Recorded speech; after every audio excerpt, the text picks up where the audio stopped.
cobblestone walls, watching the townsfolk bustling below. But on that particular day, as she mindlessly spun a silver coin between her fingers, a peculiar sight caught her eye. A hooded stranger, with an odd right leg, joined the flurry of townsfolk. His face was tucked away under his hood, and in his hand he clutched a purple bag. Tabitha, curious beyond her good senses, spiraled down the side of the wall and tailed him quietly. The stranger limped past the usual town's hustle and bustle, further into the less visited alleyways. Tabitha pushed through the thickening crowd, her eyes never leaving the peculiar figure. At the mouth of a dark alley, the stranger turned, and Tabitha, behind a wooden barrel, caught her breath. She waited, curious but not foolish, for the figure to disappear in the darkness of the alley. Then, when the coast was clear, she dashed into the gloomy corridor. Her heartbeat resonated in the silence as she discovered discarded piles of broken gadgets, gears, springs, and odd contraptions, all discarded by the townsfolk as junk. Amidst the clutter, the stranger's purple bag lay open, revealing a glowing, golden orb. His hood removed, he furiously tweaked a broken clock. As Tabitha got closer, she saw the man's right leg. It was not a leg at all, but a mechanical, intricate contraption of polished metals and gold. The man looked up, his eyes not surprised but relieved, as he handed Tabitha the broken clock. For days Tabitha lived amidst the junk, learning and building.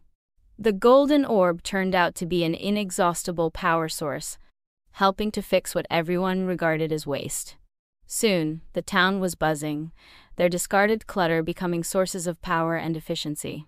The stranger disappeared as mysteriously as he arrived, leaving behind a town transformed by its own refuse.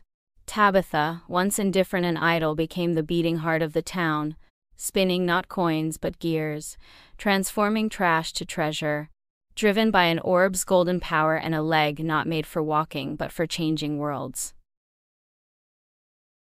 A young man named Edward lived alone on a hilltop, looking out across a sea of darkness.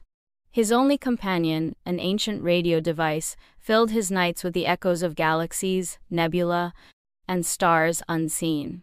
Peculiarities in these distant cosmic sounds intrigued Edward, driving him on a tireless quest of discovering the unseen. One evening, as rolling thunder disrupted the celestial melodies, an unexpected message cut through the cosmic hum. The transmission was cryptic, filled with warped sound currents and jumbled words. However, one phrase echoed louder than the rest: "Beware the dark rift." Determined to solve this cosmic riddle, Edward plunged deeper into his galactic exploration. Journeying through the deep sound waves of the cosmos, Edward found a pattern. The harmonics of pulsar PSR J07373034 led him to the dark rift, an anomaly casting shadows across the stars. Venturing into the void, he found the screams of dying stars, whispers of unformed galaxies, and hums of cosmic giants. Beneath them all, however, lay another layer of sound. Finger trembling atop the dial, Edward tuned into the unheard frequencies. Suddenly, he found himself standing in a city of light beings cloaked in radiant nebulas and sparkling constellations. He was not alone.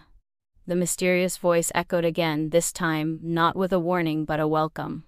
"You who hears the unheard, sees the unseen, we welcome you.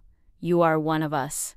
The pitch-black room became a sanctuary, a world inside his radio, guiding Edward on a celestial journey, making him a part of the cosmic symphony. His hilltop dwelling wasn't lonely anymore.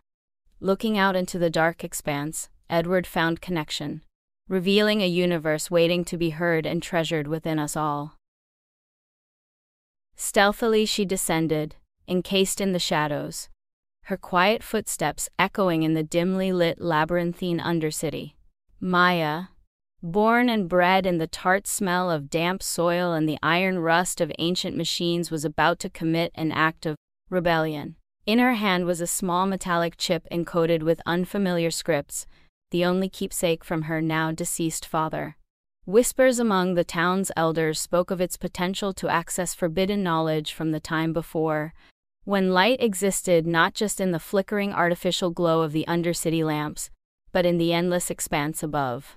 To unlock this knowledge was a sin, punishment met by exile or worse, but Maya carried a heavy resolve.